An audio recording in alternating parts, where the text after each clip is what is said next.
तर आपण सुरुवातीला सती स्कूल ऑफ अवेकनिंग हे काय हे थोडंसं आपण पाहूया.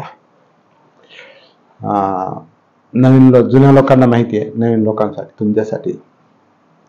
तर हा पाली शब्द आहे आणि त्याला पहिली वॉरंटी आहे तिला, कारण दुसरी वॉरंटी दिली की सती जाण्यात तो सती नाही, ही सती पाली शब्द त्याचा अर्थ होतो जागृती, ज्याला आपण भान म्हणतो, आत्मभान. इंग्रजीमध्ये त्याला अवेकनिंग म्हणतात, म्हणून स्कूल ऑफ अवेकनिंग. आणि स्कूल का, तर स्कूल म्हणजे ऍक्च्युअली शाळा नाही, कॉलेज नाही. I am not a teacher, you are not a student.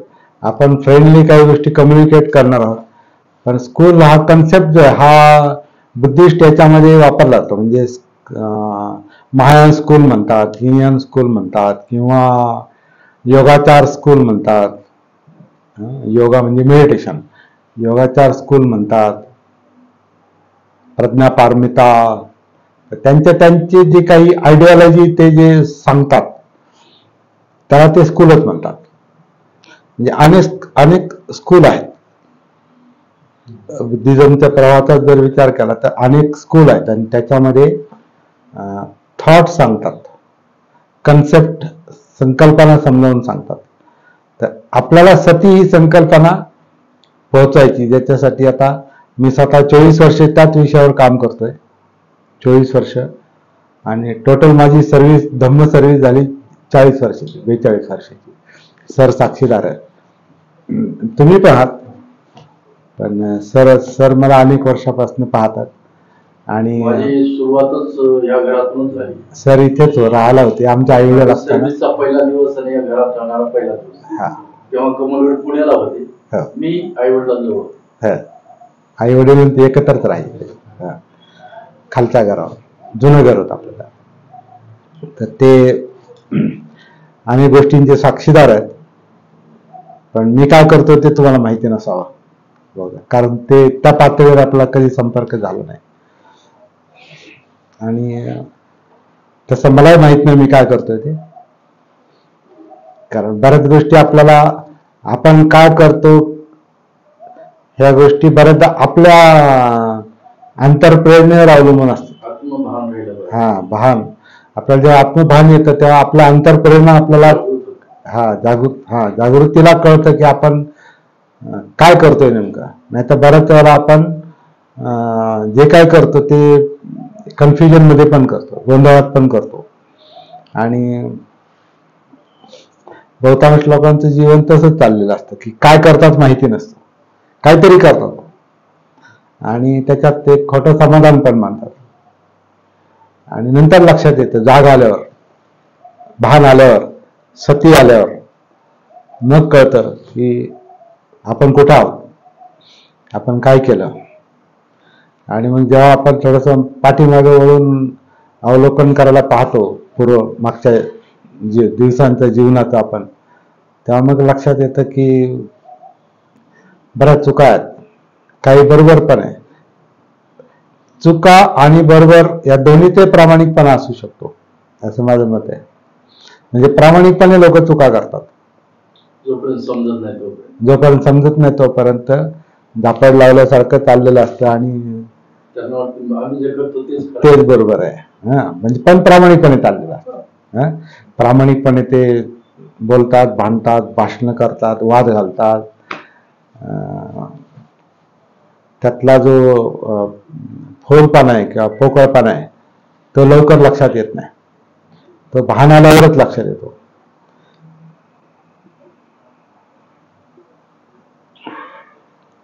बुद्धांनी सती शब्द का वापरला? बुद्धांच्या शिकवणीचा सेंट्रल पॉइंट जो आहे तो सती आहे, मध्यवर्ती मुद्दा. बुद्धांनी लोकांना काय सांगितलं आणि बाबासाहेबांनी पण काय सांगितलं? सेंट्रल पॉइंट जो आहे तो जागृतीचा आहे, जनजागृती म्हणतो आपण. बाबासाहेबांनी लोकांना जागृत केलं, बुद्धांनी पण लोकांना जागृत केलं. विषय वेगळे होते पण दोन्ही जीवनाशी निगडीत होते. बाबासाहेबांचा विषय जो होता जागृतीचा, तो तत्कालीन प्रश्न, ते प्रश्न त्याची तीव्रता आज कमी झाली. म्हणजे आता ज्याला आपण अस्पृश्यता म्हणतो नाही का, अनटचॅबिलिटी म्हणतो, तर ती तीव्रता आज जरी कमी झालेली असली पण त्याचे पडसाद आहेत, त्याचे काय म्हणतात, त्याचे परिणाम आहेत.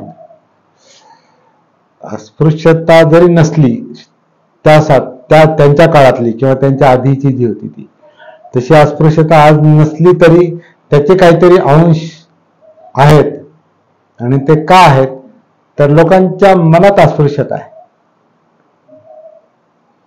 ती व्यक्त करता येत नाही. आता तो गुन्हा पण आहे, कायद्यानं गुन्हा आहे, परंतु मनातल्या त्या अस्पृश्यतेला त्याला काय कायदा लागू पडत नाही ना. एखाद्याच्या मनात काय आहे हे आपण कायद्याला कळालं तरी तो त्याच्यावर नाही बंधन, तो जेव्हा व्यक्त होतो तेव्हा तो गुन्हा होतो. जोपर्यंत त्याच्या मनात असतो तोपर्यंत तो कायद्याला किंवा कोणालाच कळू शकत नाही, आणि तो भानावर नसेल तर त्यालाही कळू शकत नाही. तर लोकांच्या मनातली अस्पृश्यता जिवंत असल्यामुळे आपण पाहतो की काही ठिकाणी हे चाललेलं आहे. त्याचे भेदभावाचे जे वर्तन आहे ते शासकीय पातळीवर चाललेले आहेत, राजकारणात चाललेले आहेत, समाजकारणात चाललेले आहेत, संस्थांमध्ये चाललेले आहेत, शिक्षणात चाललेले आहेत, रिझर्वेशन मध्ये चाललेले आहेत, खेडेगावामध्ये तुमच्या साध्या पाण्यावरून चाललेले आहेत, है ना. म्हणजे अस्पृश्यता आहे, नाही असं नाही, पण तशी नाही. पण ती तशी जी अस्पृश्यता होती ऍक्च्युअल शिवाशिव नाही, ऍक्च्युअल शिवायचं नाही, ऍक्च्युअल तुम्हाला काही मिळू द्यायचं नाही, ऍक्च्युअल तुम्हाला नोकऱ्या, शेती, उपजीविकेची साधनं हे तुम्हाला उपलब्ध होऊ द्यायचे नाही.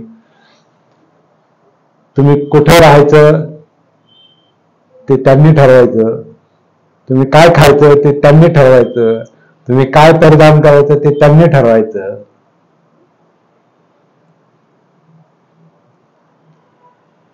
तुम्ही सकाळी बाहेर पडायचं नाही कारण तुमची सावली लांब पडेल, आणि संध्याकाळी बाहेर पडायचं नाही का तुमची सावली लांब पडेल.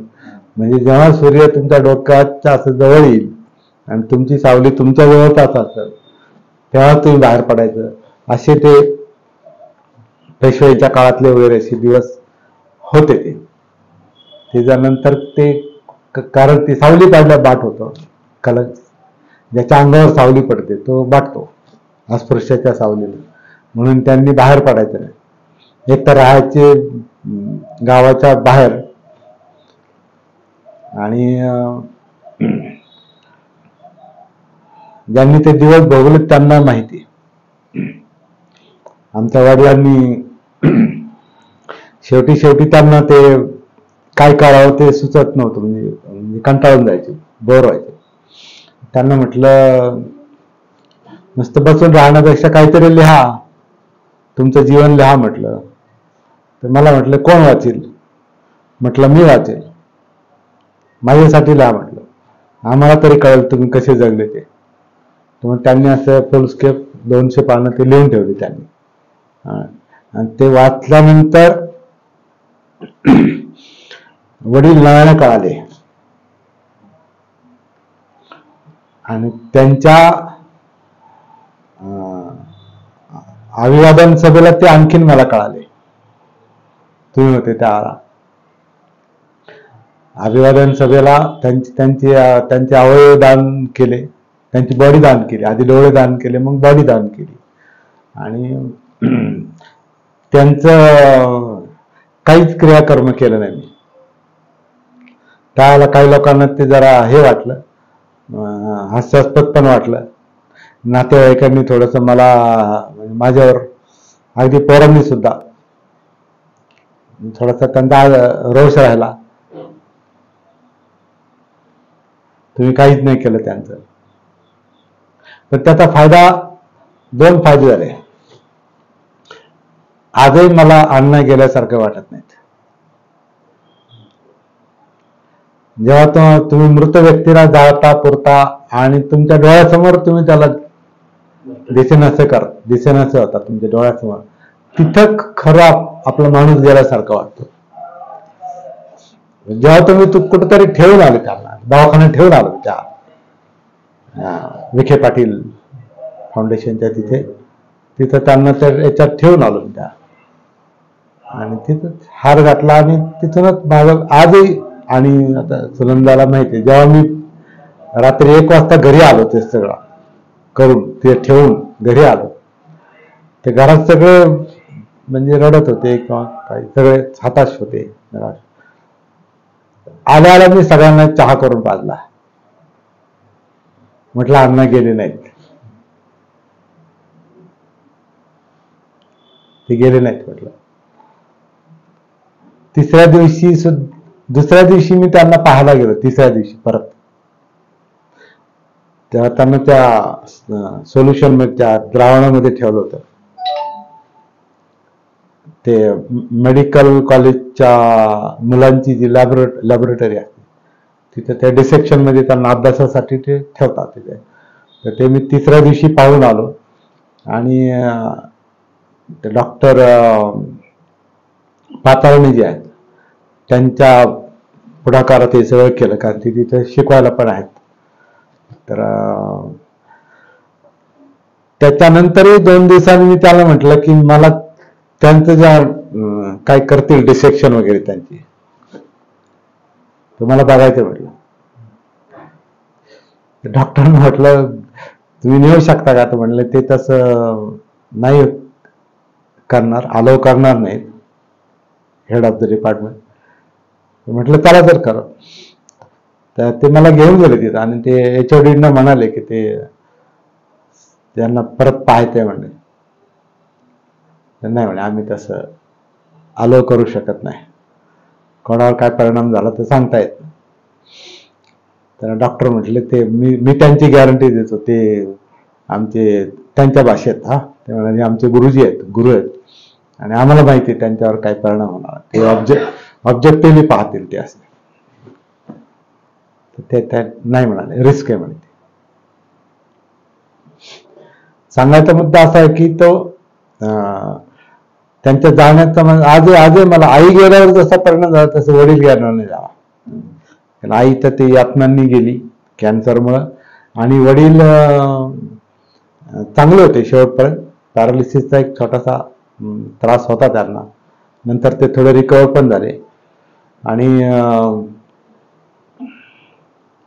त्यांना ते गेल्यानंतर तसंच ठेवल्यामुळं मला ते गेल्यासारखे वाटले नाही.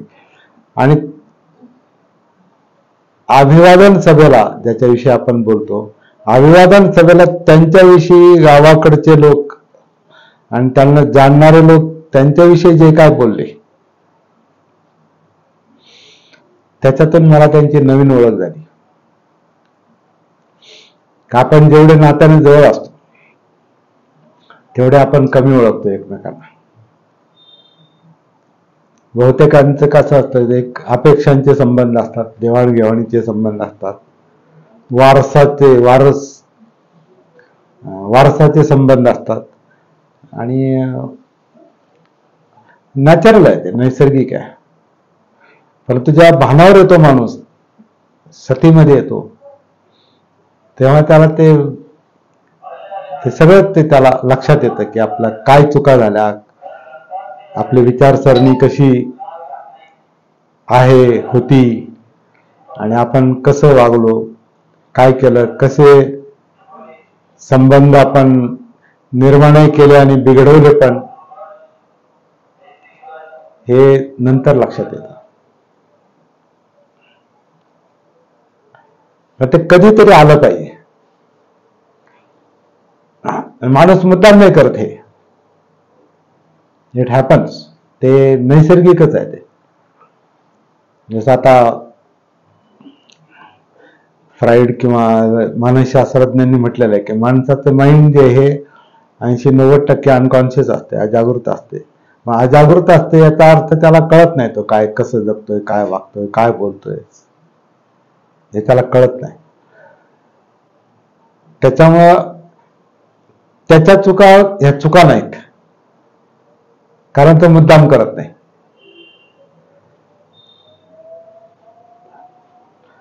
त्याची मानसिकताच अशी आहे का तो तसंच करेल आणि तो तसंच वागेल. पण जेव्हा तो स्वतः भानावर येईल तेव्हा त्याचं वर्तन बदलेल.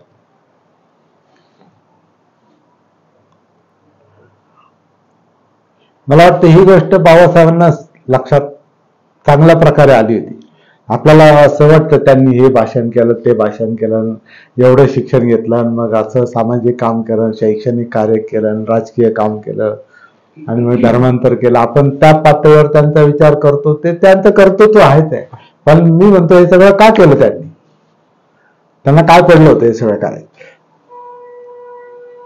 सगळं सोडून हे का केलं? त्यांना काहीच गरज नव्हती हे करायची.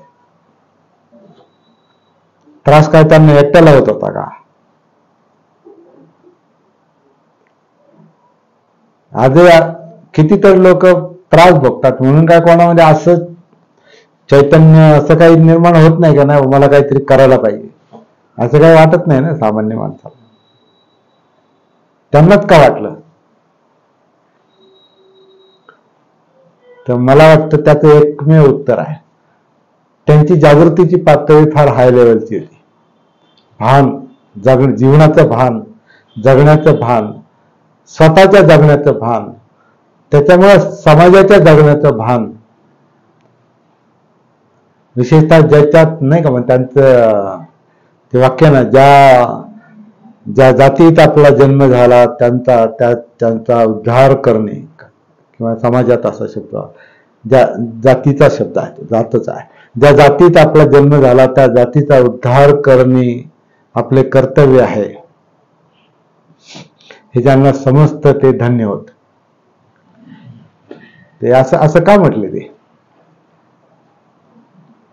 कारण ज्या धर्मात आपण जन्माला आलो, त्याच्यामुळे ज्या जातीत आपण जन्माला आलो, त्या जातीचा प्रश्न सोडवण्याचं काम फक्त त्या जातीतला माणूसच करू शकतो.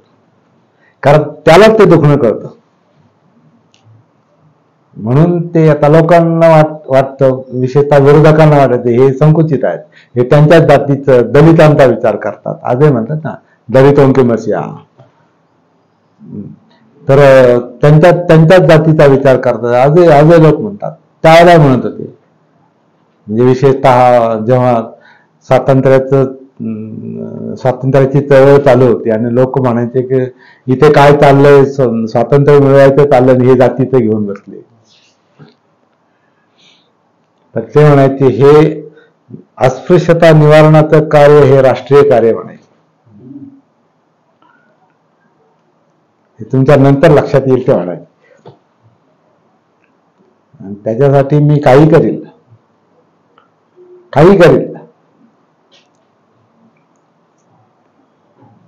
त्यामुळे हा प्रश्न इतका मोठा आहे, हिमालयासारखा मोठा प्रश्न आहे. आणि या हिमालयाच्या त्याला धडका मारून मी माझं डोकं सोडून गेल. म्हणजे काही करेल, मला गोळी घातली तरी चालेल. तर असं का वाटतं? असं वाटण्याचं कारण काय प्रेरणा आहे? ती अंतरप्रेरणा. त्याचं उत्तर आपल्याकडे नाही, आजही नाही. पण एक उत्तर म्हणजे लक्षात येते माझ्यासारख्याच्या, ती म्हणजे त्यांची अवेअरनेसची पातळी, अवेकनिंगची पातळी, त्यांची जागृतीची पातळी, सतीची पातळी त्यांची फार हाय लेवलची होती. म्हणून त्यांचा पण संदेश जो आहे, जागृतीचा अग्नी तेवत ठेवा, जागृतीचा विस्त विजू देता कामा नये. आपण त्याचा अर्थ संकुचित अर्थाने घेतो. आपल्याला असं अर्थ फक्त ती राजकीय जागृती आणि सामाजिक जागृती नाही, ती मानवी पातळीवरची जागृती, आणि ती सायकोलॉजिकल आहे, ती मानसिक आहे. आणि त्या जागृतीतूनच तुम्हाला काही नवीन गोष्टी आणि जरा उदात्त गोष्टी आपोआप सुचतात. काहीतरी वेगळं केलं पाहिजे.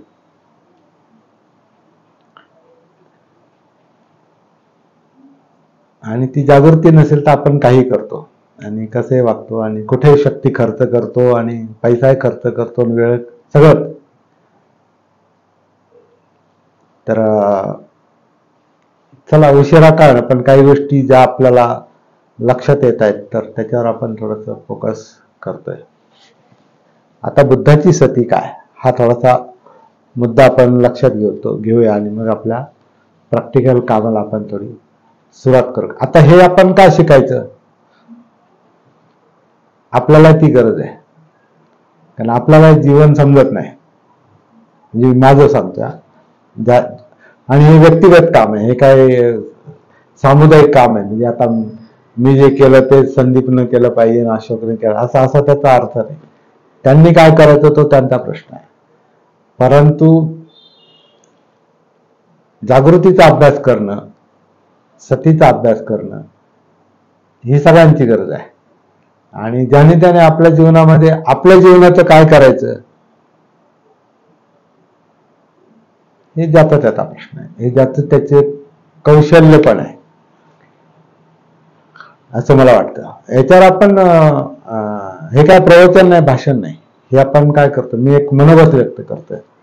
आणि मनोगत आहे एक प्रकारे, आपण हे कम्युनिकेशन आहे. आणि त्याच्यामुळे आपण त्या अर्थाने स्कूल नाही, प्रचलित अर्थाने देवाणघेवाण आपण याच्यावर आपण चर्चा पण करू शकतो. आणि सगळ्यांनी ते सिरियसली करायचं म्हणून डबे घेऊन बोलवले इथं, घरी नाही जायचं. घरी गेलं का माइंड डिस्कनेक्ट होतं, परत तिथे येणं अवघड होतं, है ना. म्हणून इथं कंटाळा आला तरी चालेल, बसून राहू आपण. तुम्हाला आराम करायचा असला तर दुपारच्या 1-2 तास तुम्ही आराम करू शकता इथं, तासभर. परत आपण त्या विषयात 5 वाजेपर्यंत इथून हलायचं नाही आपल्याला, चालेल ना. 5च्या नंतरही थांबायचं असलं थांबू शकता, रात्रभर थांबा, काय प्रॉब्लेम. कारण हे काम तसं न संपणार आहे. हे आज 5 वाजे 6 वाजेपर्यंत 7 वाजेपर्यंत संपणार नाही, हे तुमच्या नंतर लक्षात येईल.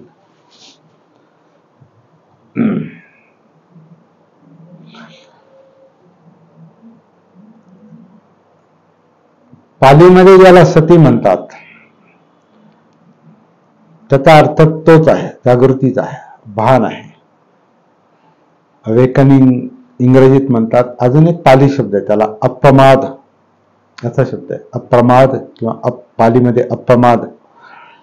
आणि हा अप्रमाद म्हणजे सतीच.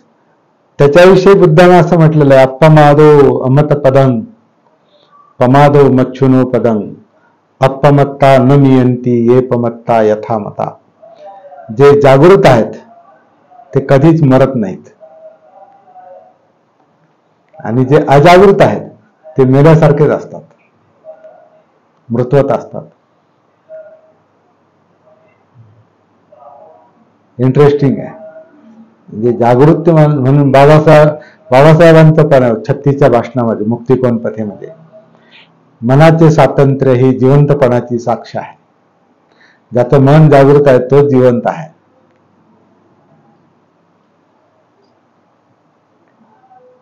शब्दांचे अर्थ, बाबासाहेबांच्या शब्दांचे अर्थ परत परत पाहण्याची गरज आहे. शब्दशः गरज. जसा आपण एखादा भाषेचा अभ्यास करताना शब्दाच्या अंतरंगात शिरतो आपण, आणि मग वेगवेगळे आता भाषा शास्त्रज्ञ आहेत, ते भाषा तज्ज्ञ आहेत, त्याच्यामुळे शब्दाच्या अंतरंगात शिरून त्याचे अनेक रूप पाहिले पाहिजे. जसं आता आपण सती शब्दाचे पाहतोय, आता सती शब्दाचे अनेक हे पाहतोय, आणि त्याचा आपण विशेषतः आपण सायकोलॉजिकल मानसिक अर्थ त्याचा पाहणार आहोत आपण दिवसभराच्या आपल्या याच्यामध्ये. आणि मानसिक अर्थ म्हणजे दुसऱ्याच्या मनाचा अर्थ नाही पाहणार आपण, आपल्या मनाचा अर्थ पाहणार, कारण आपल्याकडे ते आहे. हा आपल्याशी संबंधित प्रश्न आहे. बुद्धाला सती कुठे सापडली, किंवा हा कन्सेप्ट, हा त्यांचा अनुभव, हा त्यांना कुठे सापडला. दुसरी गोष्ट तुम्हाला मी सांगतो की हा विषय तर बौद्ध राष्ट्रात आणि बौद्ध संस्कृतीत पण चर्चेला घेत नाहीत. ते ध्यान शब्द ध्यान घेत असत. बुद्धानं ध्यान केलं नाही, माझं स्पष्ट मत. 41 वर्षाच्या अनुभवातून बोलतो. ध्यान बुद्धांनी केलं नाही, ध्यान सिद्धार्थ गौतमांनी केलं, करून पाहिलं. आता ध्यान काय आणि सती काय हा एक वेगळा अभ्यासाचा आणि चर्चेचा मुद्दा आहे, त्याच्याकडे आपण नंतर हे करू. पण त्याचा संबंध ध्यानाशी नक्की आहे. सतीचा संबंध ध्यानाशी बुद्धाच्या बाबतीत विचार केला तो ध्यानाशी नक्कीच आहे. आणि मी स्वतः पण त्याच्यात बराच भटकलो म्हणून मी ते बोलण्याचा मला एक अनुभवात्मक अधिकार आहे. कारण तुम्ही ज्या गोष्टीचं एखादी गोष्ट चूक की बरोबर हे चुकलेलाच माणूस सांगू शकतो. चुकून म्हणजे चुकीच्या मार्गावरून जो माणूस योग्य मार्गावर आलेला आहे तोच चुकीचा मार्ग आणि बरोबर मार्ग सांगू शकतो.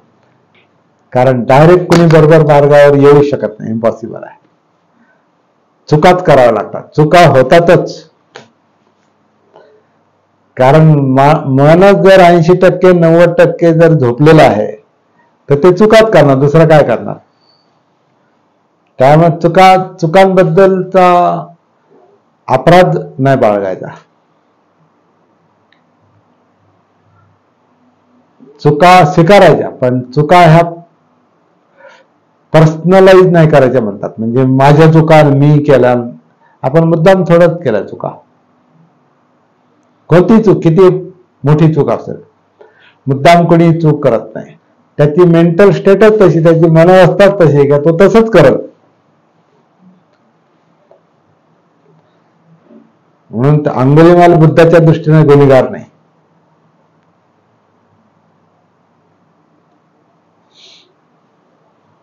आणि अस्पृश्यांच्या चुका पण बाबासाहेबांच्या दृष्टीने मुद्दाम नाही. ते खडसावत असतील, बोलत असतील, पण हे लोक असंच वागणार. यांना जर बाहेरच ठेवलं, यांना जर असंच वागवलं असेल, यांना जर शिक्षणाचा गंध नाही, कशाचं हे नाही, तर ते तसंच करणार आहे. ते म्हणून ते आउट ऑफ कम्पॅशन, ते करुणेतून ते वेगळंच पाहतो माणूस. बुद्धांना आता आपण बुद्ध बाबासाहेब कधी कधी इतके मला एकरूप वाटतात. ते दोन व्यक्तिमत्व का हे बोलताना त्यांची आठवण येते आणि ते बोलताना ह्यांची आठवण येते. असं मी पाहतोय सध्या आता. त्यामुळे ते तसं होईल. म्हणजे बुद्ध बोलता बोलता मी एकदम बाबासाहेब सांगतोय मध्ये आणि बाबासाहेब सांगताना एकदम बुद्धावर येतो. तर आपण बुद्ध आणि बाबासाहेबांवर नाही खरं म्हणजे आपण जास्त फोकस आहात. आपला फोकस त्या दोघांमध्ये जो समान भाग आहे, समान सूत्र आहे, कॉमन फॅक्टर आहे, तो जागृतीचा आहे.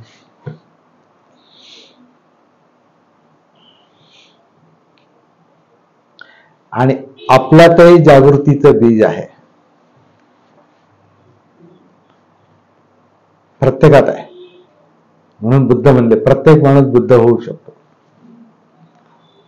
बुद्ध ही बुद्धाची मनोपाली नव्हती. म्हणून ते म्हटले की ज्याला हे समजेल आणि जो प्रयत्न करेल त्याला ती प्राप्ती होईल जी बुद्धांना झाली होती. पण ते खिरीतून न झाली. ते म्हणजे आख्यायिका काय म्हणतात ते एक त्याला तो खीर म्हणून तो शब्द त्याला पालीमध्ये वेगळा शब्द आहे. एनिवे, तर आता असे अनेक मुद्दे निर्माण होतील, आपण त्याच्यावर डिस्कस करूया. बुद्धांना सतीचा मुद्दा कधी जाणवला तर तो सगळ्यात चुका झाल्यानंतर जाणवलाय आणि तो बुद्धगयेमध्ये जाणवला. आता इतिहास आपल्याला सिद्धार्थ गौतमाचा माहिती आहे, कारण तो माहिती करून घेतल्याशिवाय हा सतीचा मुद्दा लक्षात येत नाही.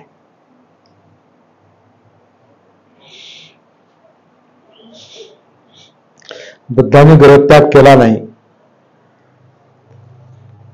हे पण सत्य लक्षात घ्यावं लागतं. बुद्धाने त्यांच्या धम्ममध्ये जो बाबासाहेबांनी उल्लेख केलेला आहे की गृहत्याग नाही केला बुद्धांनी युद्धाला विरोध केला म्हणून त्यांना देश निकाला ज्याला म्हणतात, देशातून राज्यातून बहिष्कृत, राज्याच्या बाहेर जाण्याची शिक्षा त्यांना दिलेली. थोडीफार थोडक्यात आपल्या भाषेत बाहेर जाण्याची, का तर त्यांनी युद्धाला विरोध केला. आणि युद्ध कशासाठी होतं? पाण्यासाठी, रोहिणी नदीच्या पाण्यावरून. आणि कोणाकोणामध्ये होतं? आईकडचे लोक आणि वडिलांकडचे लोक, शाक्य आणि कोळी. आता शाक्यांनी म्हणजे बापाकडच्या लोकांनी आईकडच्या लोकांची कत्तल करणं काय, आणि आईकडच्या लोकांनी बापाकडच्या लोकांची कत्तल करणं काय? सामान्य माणसाच्या लॉजिकला पण ते खरं, म्हणजे असा विचार केला तर ते पटणार नाही, इम्पॉसिबल. सिद्धार्थ गौतमासारख्या समंजस माणसाला, मोठ्या मनाच्या माणसाला ते वाटलं की नाही, मी नाही करणार. मी जरी तुम्हाला आधी कमिट केलेलं असेल की शाक्य संघ जो काय निर्णय घेईल त्याला मी सर्व तन मन धनानं ते सगळं मी करीन, अशी जरी मी ती प्रतिज्ञा घेतलेली असली संघाचा मेंबर होण्याच्या वेळेला, पण मला ती मान्य, ही गोष्ट मला मान्य नाही, हे काम मी नाही करणार. मग म्हणे तू संघाचा आदेश मोडतोस, मग तुला शिक्षा भोगावी लागेल. आणि ती शिक्षा फाशीची पण असू शकते, किंवा तुझी सगळी संपत्ती शाक्य संघ जप्त करू शकतो, किंवा तिसरी गोष्ट, तुला हा देश सोडून जावं लागेल.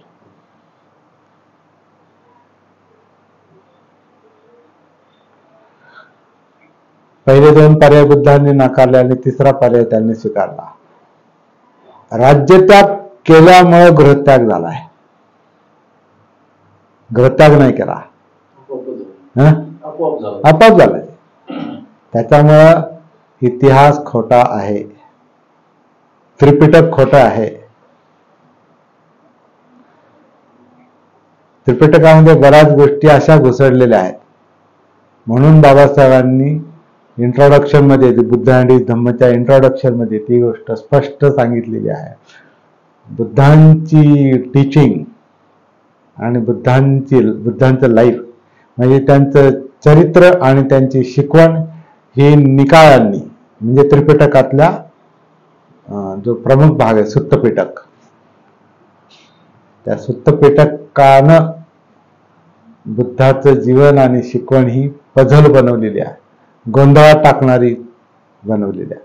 आणि त्याच्यामुळे बुद्धांच्या शिकवणीबद्दल आणि त्यांच्या जीवनाबद्दल सगळ्या जगात चुकीची माहिती पसरली. हे कोणी केलं हे जास्त वेगळं सांगायला नको. ज्यांच्याकडे ते ज्ञान होतं, आजही तेच तंत्र तेच आहे, आज पण ते कन्फ्यूज करा लोकांना, गोंधळ निर्माण करा.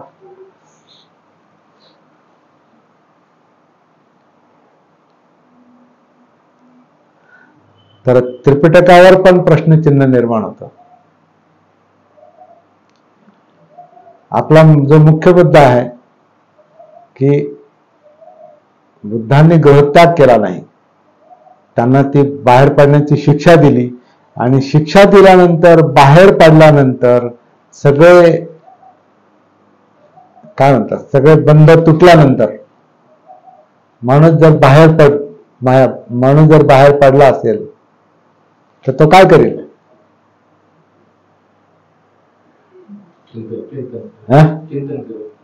चिंतन करेल. पण पहिले चिंतनाची सुरुवात तिथे चालली, तिथे पहिल्यापासून त्यांची चिंतन प्रवृत्ती त्यांची होतीच, म्हणजे विचार करणं.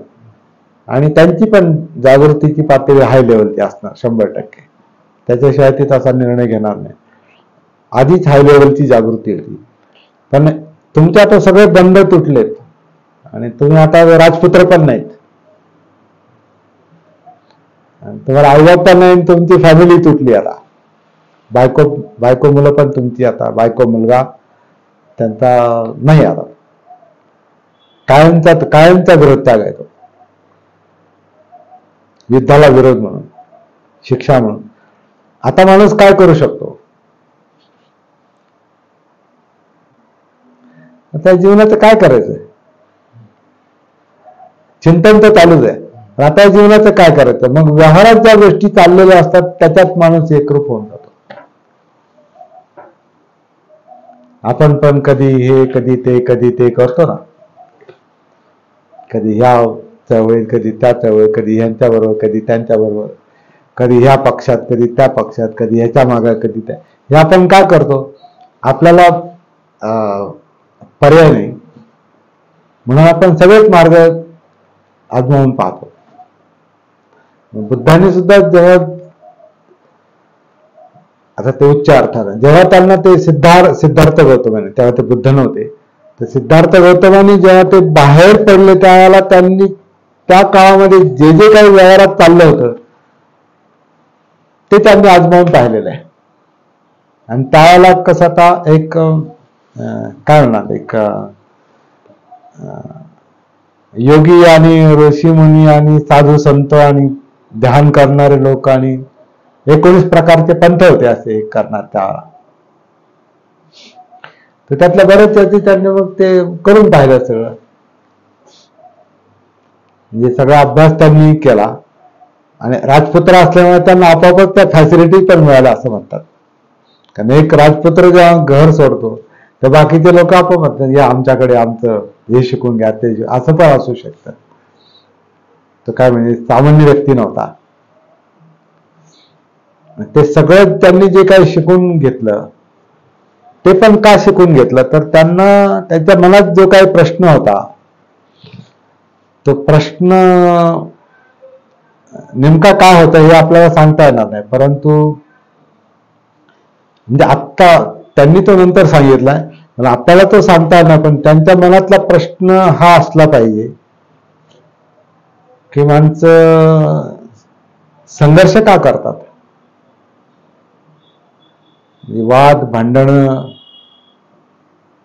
युद्ध, तलवारबाजी, कापाकापी, हे प्राणी पातळीवरचं वर्तन हे मानवी पातळीवर कसं काय चालतंय? आणि प्राणी हे चिरफाड करणं, हे करणं, धावणं, चावणं, फाडणं हे कोण करते? जनावरं करतात ना. माणसं पण तसंच कसं काय करतात? त्यांच्यापेक्षा डेंजर कामं माणसं करतात, कारण त्यांच्याकडे डोकं आहे. सायबर क्राईम काय? एवढ्या लोकांचं काम थोडं, त्याला टेक्निकल, त्याला फार माहिती त्यात. तर बुद्धाला सिद्धार्थ गौतमाला तो प्रश्न आहे की हे असं कसं काय चालतं? आईकडचे लोकांनी यांना कत्तली कसं काय मान्य होते? हे संघर्ष का आहे? अजून माणूस जेव्हा चिंतन करतो तेव्हा माणसाला वाटतं का काही जरी संघर्ष नसला तरी माझ्या मनात मात्र संघर्ष चालू आहे. आपल्या मनातही संघर्ष चालू आहेत ना. आपल्या मनातही ताणतणाव आहेत, आपल्या मनात टेन्शन आहेत, आपल्या मनातही अनसर्टन्टी म्हणजे अनिश्चितता आहे. हे करू का, ते करू का, ह्या दिशेने जाऊ का, त्या दिशेने जाऊ. आपल्या मनात संघर्ष चालू आहे. म्हणून मन अशांत असतं, अस्थिर असतं, अस्वस्थ असतं, झोप येत नाही, एकटेपणा, एकाकीपणा, डिप्रेशन, है ना, खचून जाणं, निर्णय घेता येणं कोणता, असं काय करावं न कळणं, हे सगळे प्रश्न आपले पण आहेत. म्हणजे बघा आता आपण त्या सामाजिक याच्यावर, आपण व्यक्तिगत याच्यावर असे येतो की आपल्या मनातही युद्ध चाललेलं आहे, संघर्ष चालू आहे, म्हणून अस्थिरता आहे, ताणतणाव आहे, म्हणून झोपमोड आहे, निद्रा, त्याच्यातून मग आजार सगळे आहे. ते सगळे आजार ह्याच्यामुळे सगळे आजार आहेत. आणि मेडिकल सायन्स पण आजकाल म्हणते की तुमचे आजार हे 99% हे सायकोलॉजिकल आहेत. 1-2% आजार असे की जे तुम्हाला समजा व्हायरल इन्फेक्शन आहे, नाही का, वातावरण बदललंय किंवा अपघात झाले, असे थोडेच अशी कारण आहेत की ज्याच्यात तुम्ही त्या यातना बघता, परंतु तुम्हाला काही नसताना पण तुम्ही त्रस्त आहात. तुम्ही श्रीमंत आहात की गरीब आहात त्याचा काही संबंध नाही. सगळं आलबेल असताना पण त्रास आहे.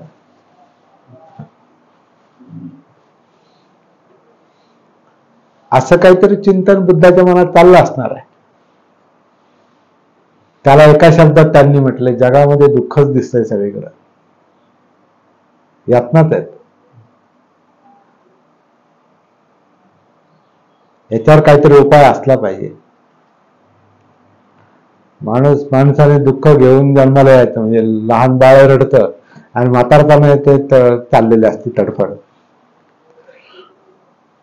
आणि दोन टोकाच्या मधलं जीवन हे असं स्थिर चाललंय अगदी शांतपणे, असं काही नाही.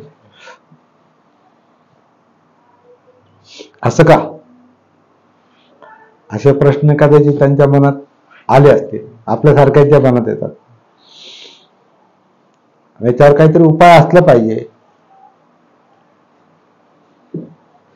आणि त्या काळामध्ये ही जी जंगलामध्ये जाऊन एक ऋषीमुनी जे तप साधना वगैरे करायची, हे सगळे ह्यात अशाच प्रश्नांनी त्रस्त होते. अशाच प्रश्नांनी जास्त, कारण सगळीकडे कत्तली चाललेली आहे, सगळीकडे युद्ध चाललेले आहेत, कापाकापी चाललेली आहे. कारण सगळं तलवारीन, भालेन, बाण आणि हत्तीन, घोडेन, ते आता कल्पना करा, आपण अशा गोष्टी आता सिनेमातच पाहतो आपण. ते जरी पाहिलं तरी माणसाला विचार करते, कसं काय, म्हणजे काय चाललंय नेमकं. त्या काळातल्या लोकांना ते कसं वाटत असेल. तर असे काही प्रश्न बुद्धाच्या मनामध्ये असणार आहेत, सिद्धार्थ गौतमाच्या. म्हणून ते त्या काळात जे लोक जे काही साधना करत होते, जे काही अभ्यास करत होते, ते सगळे अभ्यास त्यांनी करून पाहिलेले जवळपास.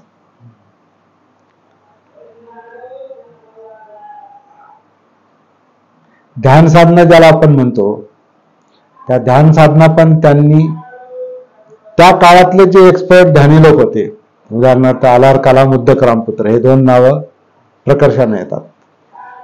आलार कालाम, उद्धक रामपुत्र हे त्या काळातले प्रसिद्ध ध्यानी लोक होते.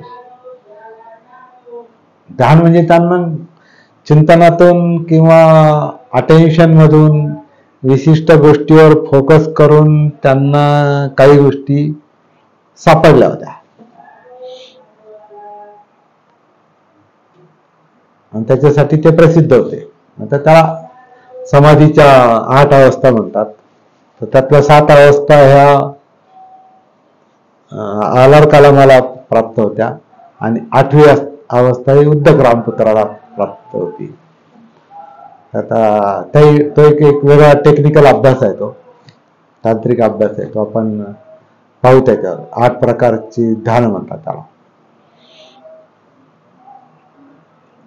तर त्याच्यामध्ये सिद्धार्थ गौतम एक्सपर्ट झाले.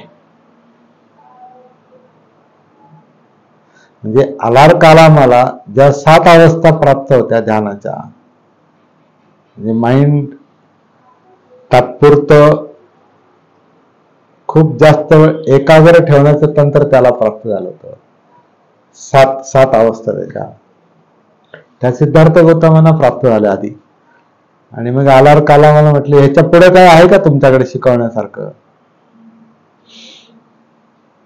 तर ते म्हणे, नाही, मला एवढंच माहिती आहे. तर म्हणे, आता तुम्हाला जे समजलं ते मलाही समजलं, तुम्हाला जी प्राप्ती आहे ती मला पण प्राप्ती झाली, पण मला वाटत नाही याच्यातून जीवनाचा जो मुख्य दुःखाचा प्रश्न आहे, यातनांचा प्रश्न आहे, तो सुटतो. माइंड एका बाजूला जातं, दुसरीकडे जाऊन गुंतत, म्हणजे विसरतंय ते. दुःख विसरणं म्हणजे दुःखमुक्ती नाही. आता समजा आपण टीव्ही लावला तर असं वाटतं की आता आपलं सगळं म्हणजे आनंदच आहे सगळं, त्याच्यामुळे काय दुःख बिक्क काय नाही, तेवढा पुरतं तरी वाटतं ना आपल्याला. मनोरंजन जेव्हा आपण करतो तेव्हा, किंवा एखाद्या कामात गुंतवून घेतो, किंवा ध्यानी लोक त्या ध्यानाच्या विषयात, आता जसं आता प्रचलित हे जे आहे विपස්සनाच्या याच्यात जी माणसं त्याच्यात जे गुंतून जातात, तर त्या टोकाला ते जातात. इकडे माइंड हिप्नोटाईज होतं, आपण ते वास्तव विसरतो आणि दुसरीकडे फोकस करतो. देवधर्म करण्याचं हेच आहे. तुम्ही काहीतरी इमॅजिनरी तुम्ही तयार केलेलं असतं. कुणीतरी आहे ज्याने सृष्टी निर्माण केली, ज्याने हे निर्माण केलंय, मग त्याने दुःख निर्माण केलंय आणि तो हा प्रश्न सोडवेल. तर मला त्याची भक्ती केली पाहिजे, मला त्याचं नामस्मरण केलं पाहिजे, चिंतन केलं पाहिजे. म्हणून माइंड त्याच्यामध्ये व्यस्त ठेवण्यासाठी ते प्रयत्न केला जातो. त्याला ते ध्यान म्हणतात. एकच आहे ते. विपස්සना काय किंवा बुद्धिस्ट मेडिटेशन काय, ध्यान साधना काय आणि हे काय, तसा विषय एकच आहे तो. दुसरीकडे मन गुंतवा म्हणजे दुःख विसरा. दुःख विसरणं नैसर्गिक आहे. माणूस ते यातना सहन होत नाही म्हणून विसरायला पाहतो, दुसरीकडे मन गुंतवतो आणि हे विसरायला पाहतो. पण जसं आपल्याला जर काही आजार असेल तर आपले आजार, जसं आपण आजार विसरून आजारातून मुक्ती नाही मिळू शकत. तुम्हाला त्याच्यावर उपचारच करावा लागतात, तिथपर्यंत जावंच लागतं. तुम्हाला ते डॉक्टरला दाखवून डॉक्टर म्हटले नाही तुम्हाला सर्जरी करावं लागेल, तर तुम्हाला ते करावंच लागतं. म्हणजे जिथं यातना आहे, जिथं प्रॉब्लेम आहे, त्याची अगदी प्रासंगिक फेरफार करून ते काम करावं लागतं. त्याचं दुःख तुम्ही विसरू शकत नाही, त्याला तुम्हाला भिडावं लागतं. तर आलार कलामाकडून जेव्हा ते म्हटलं की नाही, याच्यातून दुःखमुक्ती नाही मिळत, हे टेम्पररी शांतता मिळते, टेम्पररी एकाग्रता मिळते. तुमच्याकडे ते म्हणाले माझ्याकडे पुढचं सांगण्यासारखं नाही, पण एक व्यक्ती आहे म्हणे, त्याला तुम्ही जाऊन भेट आणि ते तुला पुढची पायरी सांगते. ते उद्धक रामपुत्र म्हणून होता आहे.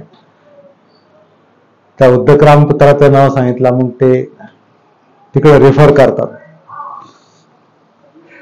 तिकडे जायला सांगतात, तिकडे रिकमेंड करतात ते. आणि मग हे तिकडे जातात. त्यांना 8वी अवस्था माहिती असते, पण त्याच्यातही त्यांना तोच अनुभव येतो की नाही म्हणे, ते प्रॉब्लेम मधून सुटका नाही झाली, दुःख ज्याला म्हणतात यातना,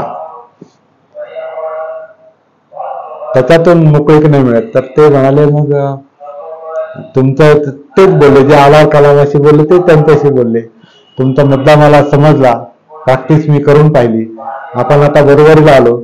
तर तो रामपुत्र म्हणाला, आता आपण बरोबरीला आहोत म्हणे, आता दुसरं पुढे सांगण्यासारखं काय नाही, तर तू इथं थांब, आपण मिळून हा संघ किंवा हा ग्रुप चालू म्हणे. तर तिथे ते सिद्धार्थ गौतम तेच उत्तर देतात की नाही म्हणे, नाही मिळालं, मला जे पाहिजे ते नाही सापडलं, दुःखमुक्तीचा मार्ग, निर्वाणाचा मार्ग नाही सापडला. त्यांना ते सोडून देतात, ध्यान साधना सोडून देतात. म्हणून सिद्धार्थ गौतमांनी ध्यान साधना केल्या आणि त्या सोडून दिल्या. पुढे चालून मग आणखीन काही तपस्या करायच्या राहिल्या होत्या, त्या तपश्चर्या म्हणजे आत्मक्लेशाच्या तपश्चर्या. की हे शरीर मन हे जर दुःख देतं तर त्याला आणखीन दुःख द्या, यातना द्या, मग ते यातना संपतील.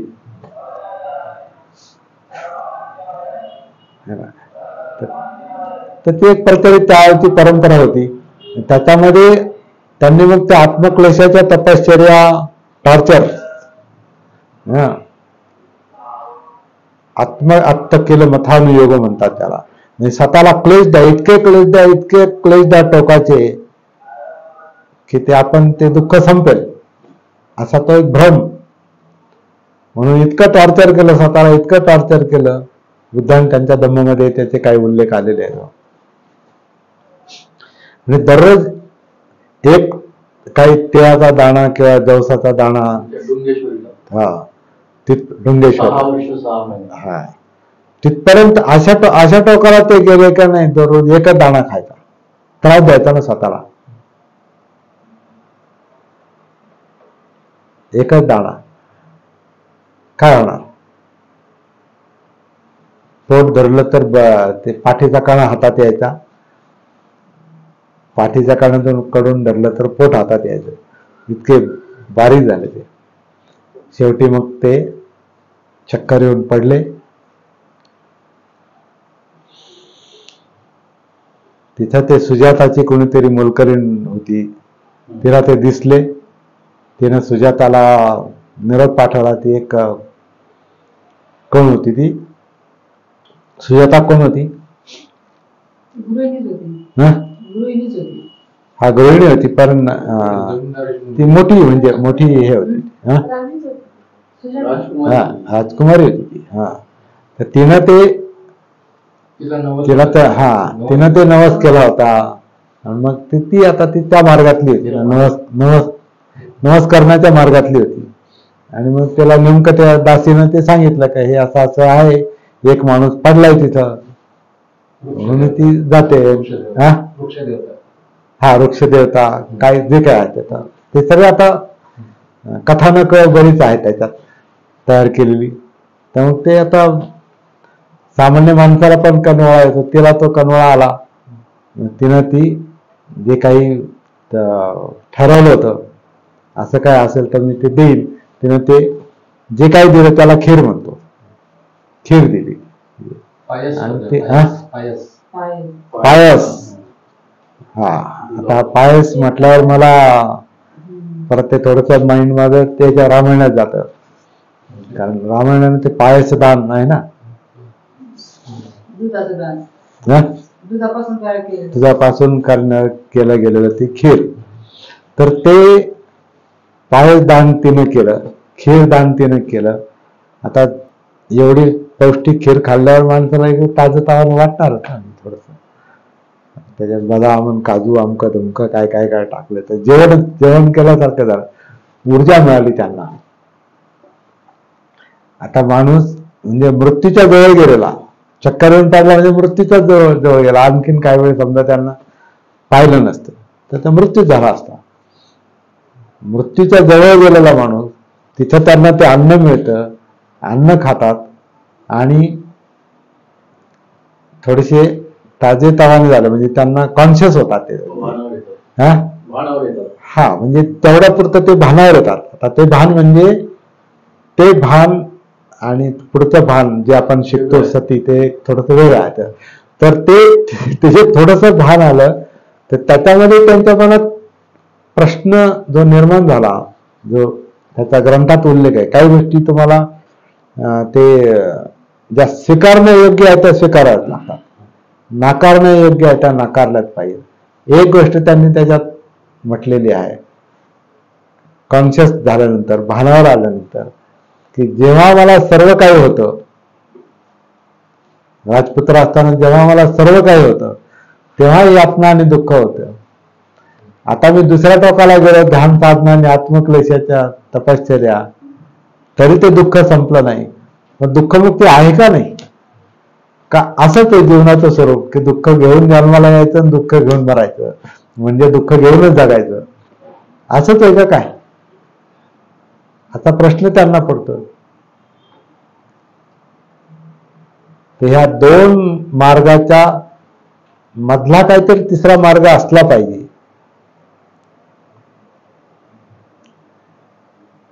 ते नॅचरली त्याचा उगम झालेला आहे. तो जागृतीचा मार्ग आहे, तो सतीचा मार्ग आहे, मध्यम मार्ग, जो आत्मक्लेशाचा पण नाही आणि सुखलोलुपतेचा पण नाही. असं काहीतरी असलं पाहिजे हे त्यांच्या लक्षात आल्यानंतर त्यांनी मग आपलं रीतसर खायला प्यायला सुरुवात केली. सगळे मागचे ध्यानी लोक ज्यांच्याबरोबर ध्यान केले ते सगळे त्यांचे विरोधक बनले. जसे बाबासाहेबांचे विरोधक बनले, आम्ही इकडे स्वातंत्र्यासाठी लढतो, तुम्ही तुमच्याच लोकांसाठी चाललंय अस्पृश्यांसाठी. हे पण म्हटले एवढे तपश्चर्या केलेल्या ऋषी मुनींना काही मिळालं नाही आणि आता तू तर नॉर्मल खायला प्यायला लागला तू. सगळे लोक त्यांचे विरोधक बनले. बुद्धगयेमध्ये त्या ती बुद्धगया नव्हती, गयेचा एक भाग आहे तो, गया शहराचा एक वेगळा भाग आहे तो उरुवेला, त्याला उरुवेला म्हणतात. त्या उरुवेलामध्ये निरंजना नदीच्या बाजूला पलीकडं अलीकडं ते चक्कर येऊन पडले, पलीकडं ते त्यांचे पुढचं काम जे त्यांनी ते पलीकडं, नदीच्या पलीकडं म्हणजे आंघोळ पाणी करून सगळं हे करून मग ते पलीकडे जे ते वेगळाच तो मार्ग त्यांना जो सापडला, तर तो ध्यानाचा नव्हता, बाकीचा कोणताच नव्हता. तर ते एकदम जे भान त्यांना आलेलं आहे, तर जेव्हा माणसाला भान येतं तेव्हा काहीतरी बोध होतो. एखादी गोष्ट आपल्याला अचानक एखादी गोष्ट कळाली, तर ती बोध आल्यामुळे कळते, तिचं स्वरूप कळतं, आणि तोच एक काय म्हणतात, तो बोध म्हणजे तो शोध आहे. आता बुद्धाचा विषय काय, दुःख का, दुःखच का, त्याचं भान. त्याचं ध्यान नाही करत बसले ते, काय घडतंय, काय चाललंय, दुःख ज्या शरीरात आहे, मनात आहे, ते काय चाललंय याचं भान. तर ती वेगळी साधना होती ती. तर ती साधना काय होती हा आपला विषय आहे. त्याला आपण सती साधना म्हणतो. बुद्धाने त्याला सती संप्रजन्य म्हटलंय, सती पठ्ठान म्हटलंय. याचा अर्थ काय हे ते आपण थोडं करून पाहणार आहोत. आपण हे झालं प्राथमिक, काय म्हणतात, अनवेलिंग, काय म्हणतात का, प्रस्तावनावादी. तर हा आपला विषय. आता बाबासाहेब बुद्ध यांना जे प्रश्न होते तेवढे तीव्र प्रश्न आपल्याला नाही, पण एक प्रश्न आपल्याला पडला पाहिजे का, सिद्धार्थ गौतमांना ज्याचा त्रास होता, बाबासाहेबांना ज्याचा त्रास होता, आपल्याला काहीतरी त्रास आहे, आपल्याला काहीतरी प्रॉब्लेम आहे, आपलं ते काहीतरी अनिश्चित आहे. आपली ते दोन टोकाला गेले तर आपण कितीतरी टोकाला पळतो. आपण जे म्हणतो ना, आपण बऱ्याचदा आपली अवस्था चौकात उभे असलेल्या माणसासारखी असते, जिथं 4 रस्ते असतात, इकडे जाऊ का, इकडे जाऊ का, इकडे जाऊ का, इकडे जाऊ, पण ते चौकातच उभा असतो, निर्णय घेता येत नाही. काहींचं आयुष्य चौकातच संपतं.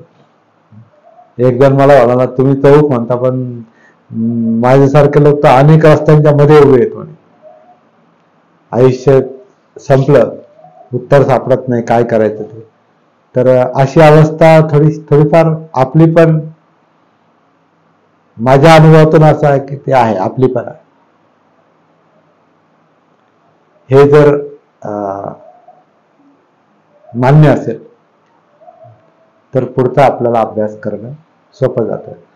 पण आपलं सगळं बरोबर चाललंय असं जर असेल तर आपल्याला आपण पुढचा शोध नाही घेऊ शकत, संपला विषय, संपला. तर आपण या ठिकाणी थांबूया.